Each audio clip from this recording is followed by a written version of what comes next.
Welcome to the Jords FTTV YouTube channel. Today we'll discuss how we went. We'll talk about round 22, so should be good.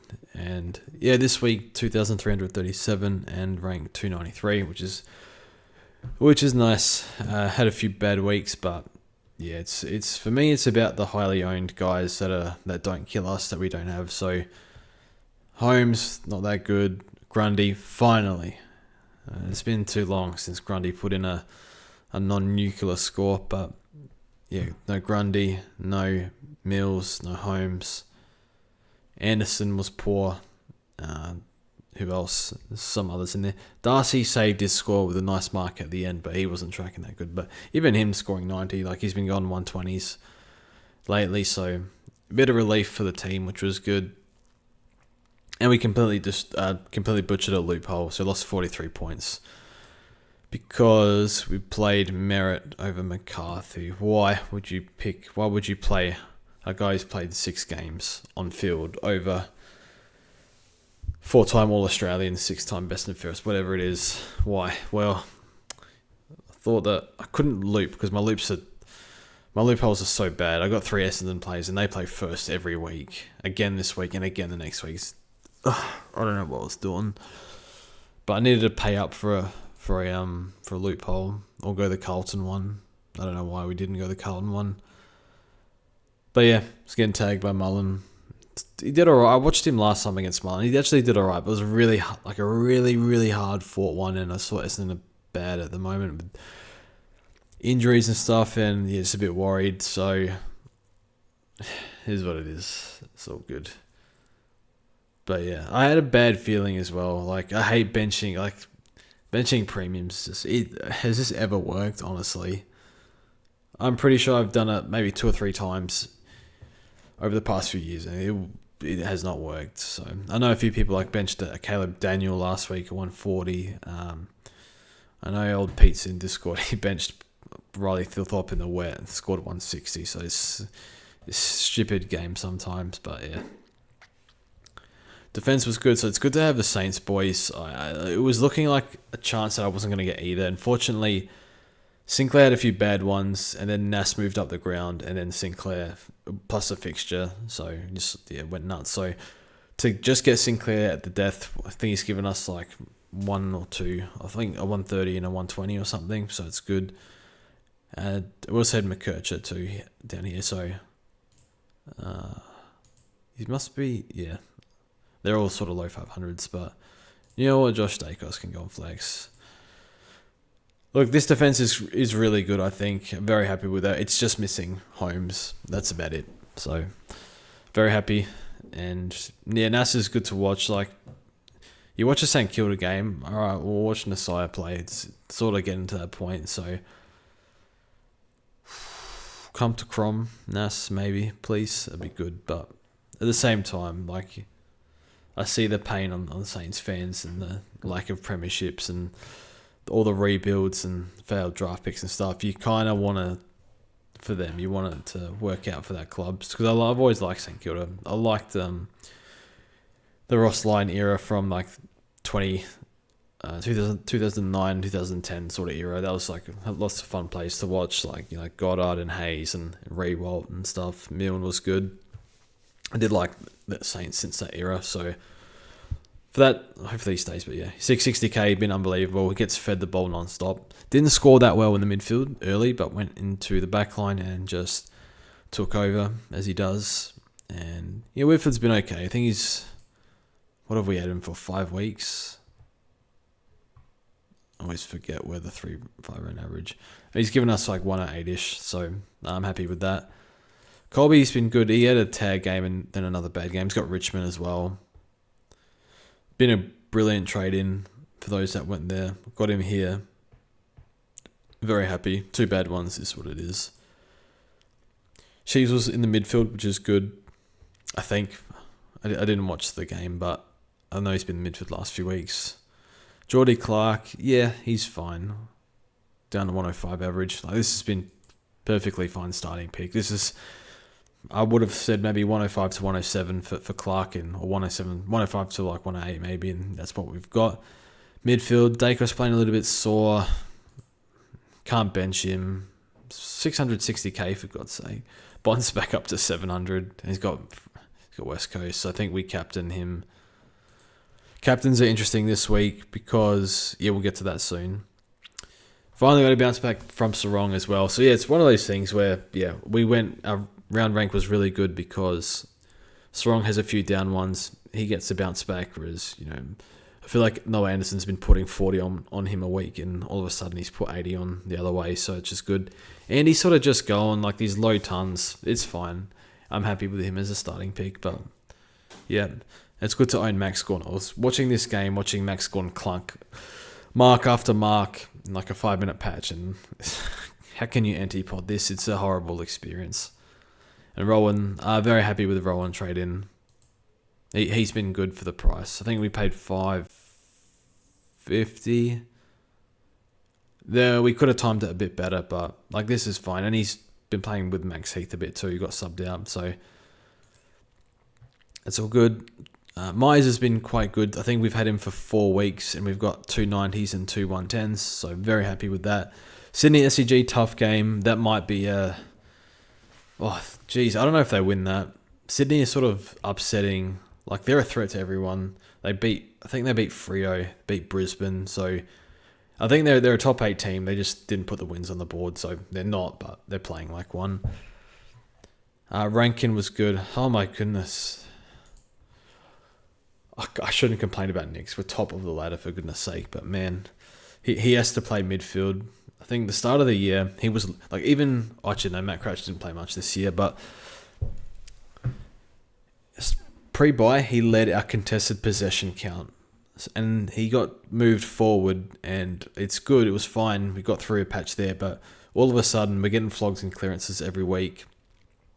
Tim Kelly was like tearing us up, and Rankin goes in the midfield. We don't win that game. We don't beat West Coast without Rankin going berserk. So, oh man, if we lose one of, Crows, if Dawson, Rankin, Thilthorpe get injured, just one of them, oh man, I fear what that looks like, because those three they're just so good. Like, we got a lot of good players, but man, these guys are the match winners. These guys are like the glue of the team. They're our best players. We need them so badly to do really well.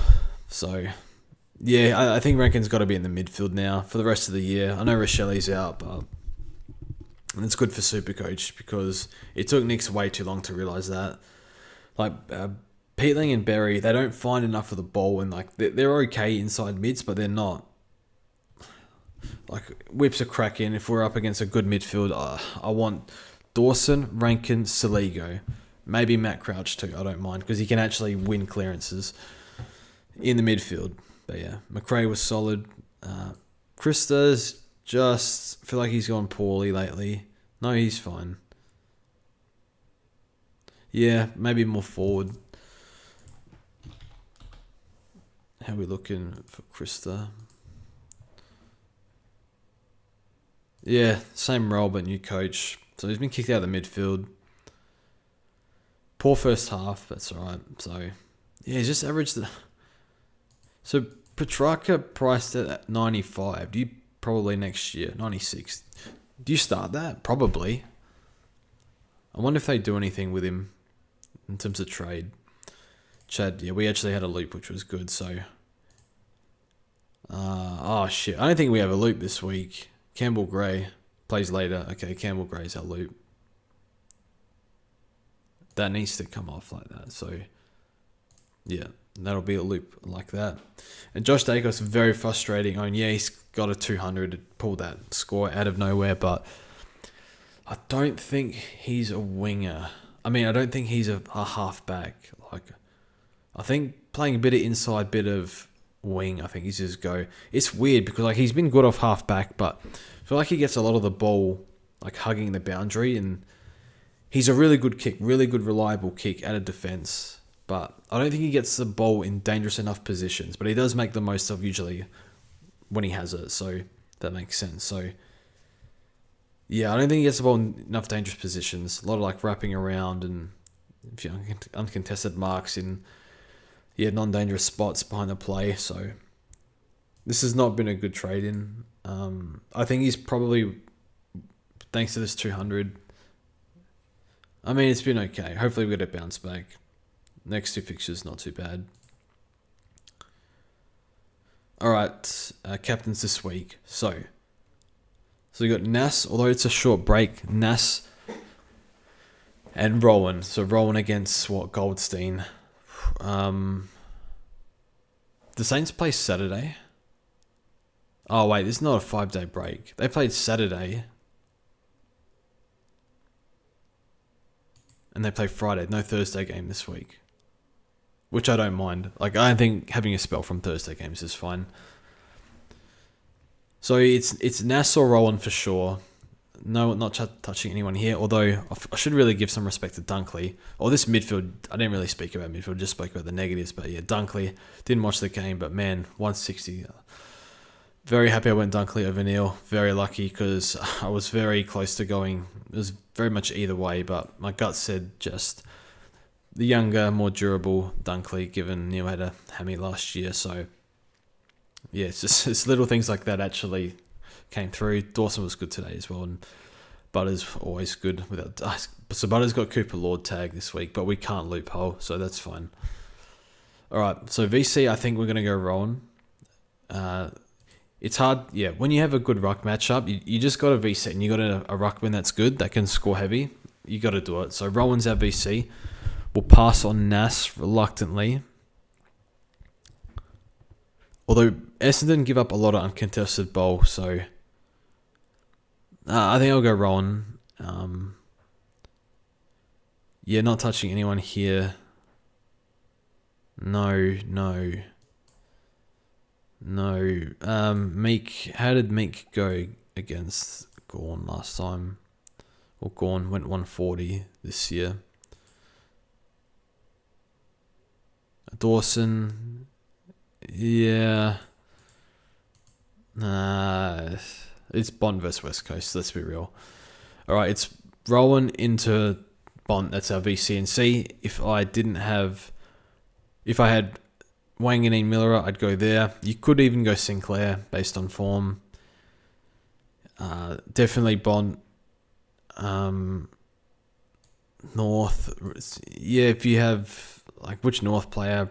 If you have Sherry, you could, but Sherry's just sort of going at the moment, so Gawn's there, so Rao's there as well. So I'd consider a Rao, I'd consider a Gawn, Marshall, Bont, St Kilda defender. So that's probably where I'd go this week. We'll check the leagues.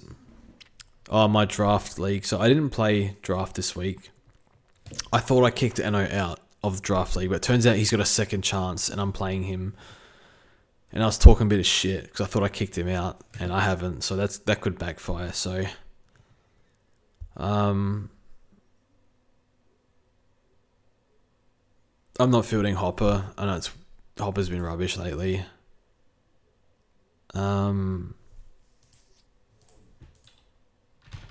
Please tell me someone dropped Warlord. No.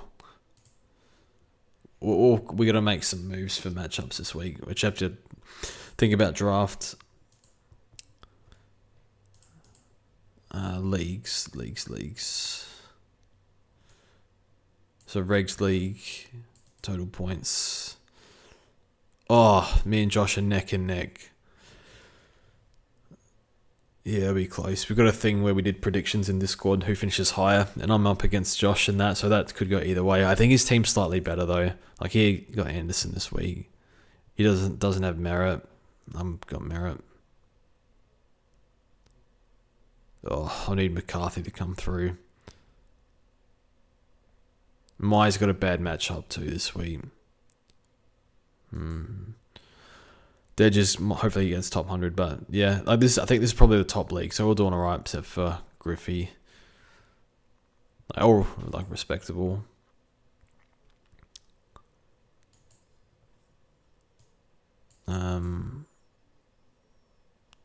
Oh, poor Bogues has dropped. He was doing so well. Still good rank though. I can't remember what he did. He did something like a bad trade. He's got Heaney. His team's pretty good. I suppose he doesn't have a proper M8. Oh, De Koning's killed him. It's just De Koning. That's rough. He's 300k De Koning. It's amazing. Like one trade. Imagine he can get De Koning to like Grundy or something like 70 points a week, 80 points. I'll check Content League with Abs. How we going here? Jonathan Dial Mateo.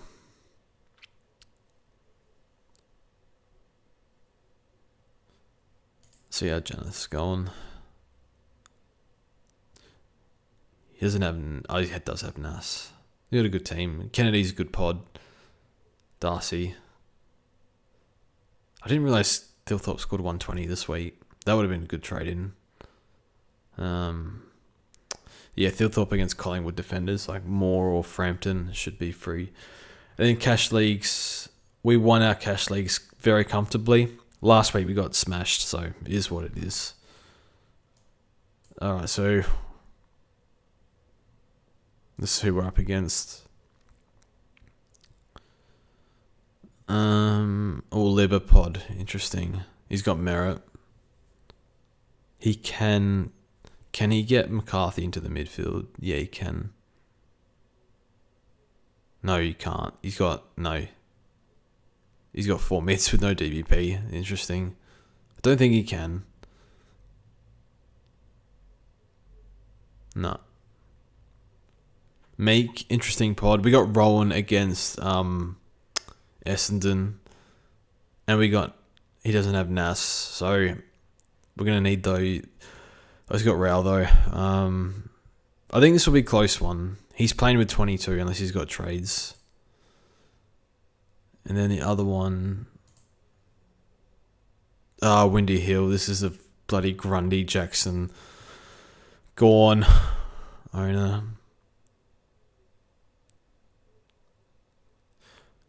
So he's got Cheris who's out of trades. Oh, he's running thin here. Is he playing? He must be playing with 22 there. Surely, or El Hawley doesn't play. He's got Bolton. This is winnable, but if Grundy goes off, we're in strife. Rowan should beat Grundy this week. I think this will be very close. I'm also playing with merit down, so I'm down Primo 2. And then I lost my other one. Oh, wait, am I in this? No, I'm out of that one. RIP. Well, that's pretty much it. I figure there's not really any point doing a podcast or any other content during the week. Like, I did the lessons video, and that's sort of where it ends for me. Do these videos, so... captains and whatnot, but yeah, I've really enjoyed this season. I think sometimes it depends what week you ask me whether I enjoyed the season, but like not having Gorn or not having Grundy for this run, like generational run, or not having Gorn for 80% of the season has been it's been very hard to make up meaningful ground in the 3-digit rank without these guys, because yeah, like finally we go up in rank. We bench at 120. We still go up pretty well in the rank just because of the anti-pods. So yeah, I think we'll leave it there. 18 minutes. So yeah, hope you had a good week. Next week, I don't know, we'll just talk.